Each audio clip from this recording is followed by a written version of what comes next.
મારું કહેવાનું ખાલી એટલું જ છે કે જે આ નિકિતા દે રહ્યા રાજકોટમાં એ મારા ઉપર એવા આક્ષેપ કરે છે કે મિહિર મીરાદેનો લવર છે અને એવું બધું છે, અને એ એવું કહે છે કે તમે ઇન્સ્ટાગ્રામમાં એના વિડીયો જોવો. તો અત્યારે મીડિયાના માધ્યમથી એટલું કહેવાનું કે ઇન્ફ્લુએન્સર જે હોય એ ગમે તેના સાથે વિડીયો બનાવી જ શકે છે, બરોબર છે. અને વિડીયો સાથે બનાવીથી એવું પ્રૂફ નથી થતું કે એનો લવર છે કે જે કાંઈ પણ હોય, બરોબર છે.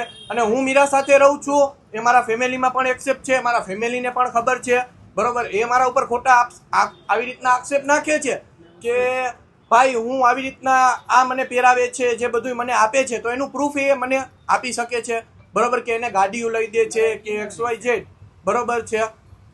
એને મને કહેવું જોઈએ. બાકી એ જે ખોટા મારા ઉપર આક્ષેપ કરે છે, બરોબર, એનો ન્યાય તમે લોકો મીડિયાવાળા અથવા સરકારી, બરોબર, કોઈ કર્મચારીને એ લોકો લઈ આવશે, બરોબર. બાકી ખોટા આક્ષેપ કરીને કાંઈ થતું છે નહીં, બરોબર.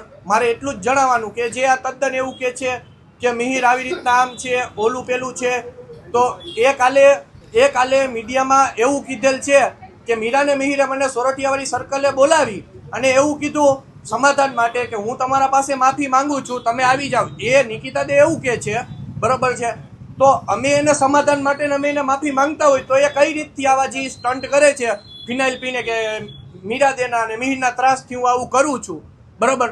જો અમે એને માફી માંગવાનું કહેતા હોય, બરોબર છે, કે અમે ભાઈ તારા પાસે માફી માંગી લઈ છીએ, તો એ પછી આ આક્ષેપ તો ખોટા જ કરે છે ને કે અમે આના ત્રાસથી ને આવું બધું કરે છે, બરોબર.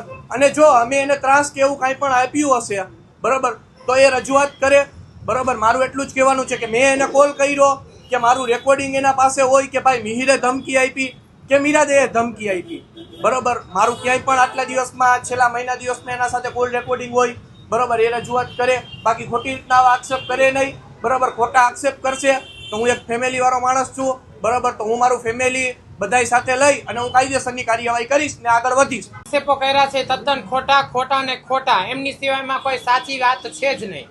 કારણ કે અમારા કિન્નર અખાડાની અંદરમાંથી એને બાયકાત કરેલા છે, તેથી એને આમ બહુ ઓલું આમ કહેવાય ને કે ઓલું ફીલ થાય છે. અત્યારે માણાના હાથમાં પૈસા ના આવે એટલે એના હાથમાં બધું આવું ફીલ થાય છે કે આમ જલ્દી હું કંઈક બની જાઉં. મને મારા ગુરુ, અમારા રાજકોટ કિન્નર અખાડા તો ઠીક, પણ ઓલ ઇન્ડિયાના કિન્નરે મને ગાદી સોંપેલી છે. મને કોઈ એવું નહીં કે એક વ્યક્તિ આવીને મને ગાદી સોંપી ગયું છે. મને આખા રાજકોટમાં તો ઠીક, પણ મને આખા ગુજરાતની અંદરમાં જે અમદાવાદ, રાજકોટ, ગોંડલ, જેતપુર, જેના મેન કિન્નરો છે એને મને રાજકોટની ગાદી સોંપેલી છે. મારા નિકિતાને અમે 6 મહિનાથી બોલાવી નથી, 6 મહિનાથી અમે એને ઓળખતા નથી. એમની પાસે જે પણ કઈ પ્રૂફ હોય એ પોલીસ ચોકીમાં રજૂ કરે, કોર્ટમાં રજૂ કરે.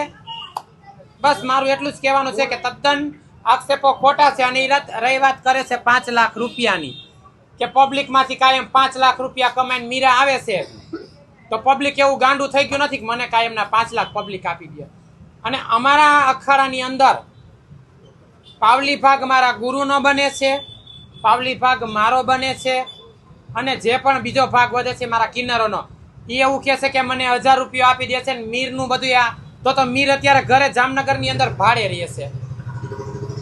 2 વર્ષથી મારે એમને કોઈ પણ એવો હોત તો એને બંગલો મેં લઈ દીધો હોત, એમને સરસ મજાના ગાડીઓ લઈ દીધું હોત. ગાડીઓની તો બધું મારા ગુરુના નામે છે, મારા નામે છે.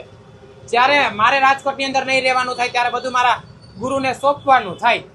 કેવું? બાકી અત્યારે મારી પાસે જે પણ કાંઈ છે એ મારા ગુરુનું છે, અખાડાની વસ્તુ છે. અને નિકિતાનું એવું કહેવાનું થાય છે કે મને બધું દઈ દો એમ. એમની સાથે જે નશા કરે છે 2 થી 4 જણા છે. અને મારી સાથે અમદાવાદના 1500 કિન્નર છે. રાજકોટ, ગોંડલ, જેતપુર, જામજોધપુર, જામખંભાળિયા, હામુગામ, જામનગર, જેતપુર, વીરપુર અને પેટલાદના કિન્નરો, પછી અમદાવાદના કિન્નરો, ઓલ ઇન્ડિયા સૌરાષ્ટ્રના કિન્નર મારી સાથે છે. જો હું આજે ખોટી હોત તો કોઈ કિન્નર મારી ભેરા ઉભા ન રહે.